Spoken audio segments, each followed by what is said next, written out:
Hi guys, हाय नमस्कार। वह सब देख रहा बानी नंबर 1 मनोरंजन ऐसा ही वीडियो में बन रही। और आज हम बतावे वाला बानी मधु त्रिशा के नंबर।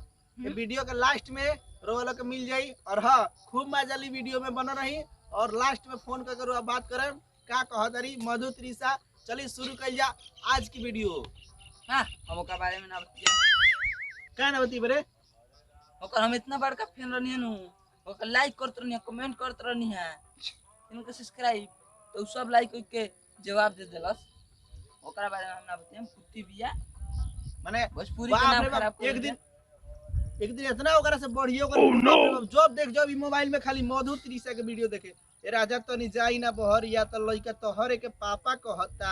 आय जितना हिट गाना रहे सब ही देखत रहे। आज तोरा नफरत हो गई। होई ना और सुनु कमवे कर देले बिया। होला यार, इंसान से छोटा मोटा गलती होला। वो छोटा मोटा गलती बा, पूरा आ कूद के ऊपर से छोड़िए दिने पे। चल जाए दे, छोड़। जा तू लोग बतिया लो, हम ना बतिया ओकरा बारे में। चली त दोस्त वीडियो में लास्ट तक बना रही। ओकर नंबर रोलो के मिल जाई लास्ट में। रोलो के वीडियो में डाल देम हम। और हाँ, एकरा पहले वाला वीडियो रोलो के नहीं देखले तो प्लीज लाइक करी वीडियो के। और हाँ, कमेंट कर दी। और वीडियो के डिस्क्रिप्शन में ओकर लिंक में जाके देख ली पूरा वीडियो।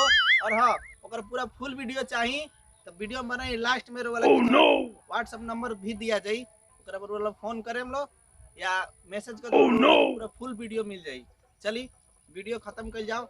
अंत में नंबर आप रोला के मिल जाई। चैनल के सब्सक्राइब कर दी, प्लीज लाइक कर दी। और हाँ, वीडियो अच्छा लगे तो अपने दोस्तों के साथ शेयर करी, कमेंट करके बताई वीडियो कैसा लगल बा। अगला बार ओकरा से हम खुद बात करके रोलो के सामने वीडियो में डालें।